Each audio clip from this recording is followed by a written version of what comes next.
El 24 de noviembre del año 1326, la plaza del mercado de Hereford, en Inglaterra, se transformó en un teatro de sangre. Nobles encopetados, clérigos altivos, mercaderes curiosos y campesinos llegados desde los alrededores se apiñaban unos contra otros para presenciar una ejecución tan terrible como ejemplar. En medio de la multitud, elevado sobre un andamio de madera tosca, destacaba la figura demacrada de un hombre de unos 40 años. Su rostro, marcado por el ayuno voluntario y el miedo, delataba una condición desesperada. Sus ropas, antaño suntuosas y símbolo de su rango, yacían ahora desgarradas, empapadas de suciedad. Aquel hombre no era un criminal común, sino que había sido el más influyente del reino, solo por detrás del soberano. Su nombre era Hugh Despenser, conocido como el joven, favorito, y según muchos, amante, del rey Eduardo II de Inglaterra. Aquel día, su cuerpo sería martirizado de una forma tan atroz que quedaría grabada en la memoria colectiva durante siglos, como un cruel recordatorio de lo que le sucedía a quien osaba volar demasiado cerca del poder. Para entender cómo Hugh Despenser llegó a tal destino, hay que retroceder varias décadas, a la densa red de alianzas, ambiciones, rivalidades y escándalos que definían la Inglaterra de principios del siglo XIV. Nacido alrededor del año 1286, hijo de Hugh Despenser el Viejo e Isabella de Beauchamp, hija del conde de Warwick, el joven Hugh provenía de un linaje noble y poderoso. Su padre había sido fiel servidor de Eduardo I, y desde pequeño fue educado para servir a la corona y aumentar la fortuna familiar. La oportunidad para su ascenso llegó en el año 1307, cuando Eduardo II subió al trono. El nuevo rey ya era conocido por su inclinación a rodearse de jóvenes favoritos varones. El anterior favorito, Piers Gaveston, había sido asesinado por los varones en el año 1312, dejando un vacío que Despenser no tardó en llenar. En el año 1316, Hugh se acercó al rey y obtuvo el prestigioso cargo de chambelán. Además, se casó con Eleanor de Clare, sobrina del rey, lo que le otorgó el control de Glamorgan, en Gales. Desde entonces, su influencia creció desmesuradamente. Hugh aprovechó su posición junto al rey para enriquecerse de forma descarada. Se valió de la debilidad del sistema legal para apropiarse de tierras pertenecientes a viudas y nobles menos poderosos. Incluso obligó a sus propios parientes a cederle sus propiedades. Tras una rebelión de los varones, fue exiliado en el año 1321. Durante ese periodo, se dedicó a la piratería, atacando barcos ingleses con absoluta impunidad. Pero en el año 1322, Eduardo II recuperó el poder y Hugh regresó triunfante. Desde entonces y hasta el año 1326, los Despenser gobernaron con mano de hierro. Hugh controlaba el acceso al rey, influía en las finanzas del Estado y dominaba vastas regiones. Algunos cronistas afirmaban que era rey en todo menos en el título. Sin embargo, la situación se volvió aún más explosiva debido a los rumores sobre su intimidad con el rey.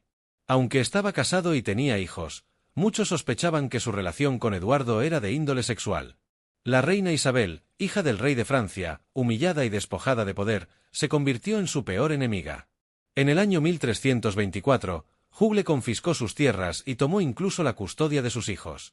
La venganza de la reina fue despiadada. En el año 1325 viajó a Francia y se alió con Roger Mortimer, un varón fugitivo. Se convirtieron en amantes y conspiraron para derrocar a Eduardo y a los Despenser. En septiembre del año siguiente, invadieron Inglaterra con unos pocos mercenarios. Sin embargo, la nobleza inglesa se unió a ellos con entusiasmo. El odio hacia Hugh era tan profundo que Eduardo se vio obligado a huir con su favorito. Los dos fugitivos, acompañados por unos pocos fieles y parte del tesoro real, buscaron refugio en Gales. Pero su destino ya estaba sellado. Hugh el Viejo fue capturado en Bristol y ejecutado brutalmente el 27 de octubre.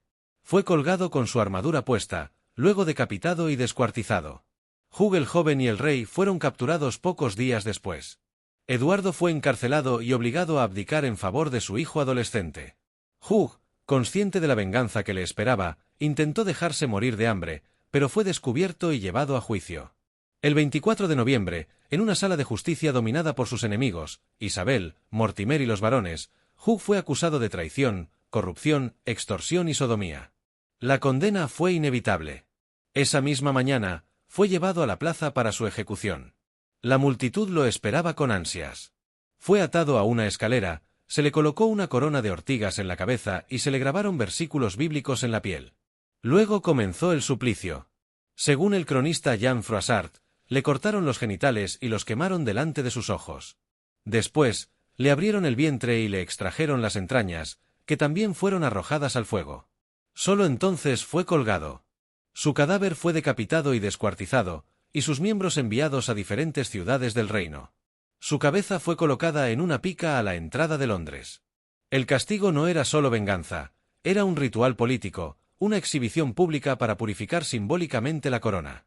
4 años después, en diciembre del año 1330, la viuda de Hugh obtuvo permiso para enterrar sus restos. Solo pudo recuperar la cabeza, un fémur y algunos fragmentos óseos. El resto había desaparecido. Eduardo II sufrió un destino igual de cruel. Murió en septiembre del año 1327, según la leyenda, con una barra de hierro al rojo vivo introducida por el recto, un final macabro, reflejo de su escándalo. Años más tarde, también Isabel y Mortimer cayeron. Fueron derrocados en el año 1330 y Mortimer fue colgado. El ciclo del poder había girado una vez más. La parábola de Hugh Despenser, de cortesano a cadáver descuartizado, sigue impresionando. Ha sido votado como uno de los peores británicos de todos los tiempos. Pero su historia aún habla hoy, un relato de ambición, sexualidad, poder y venganza. Una advertencia eterna, escrita con sangre. Chedi a ChatGPT.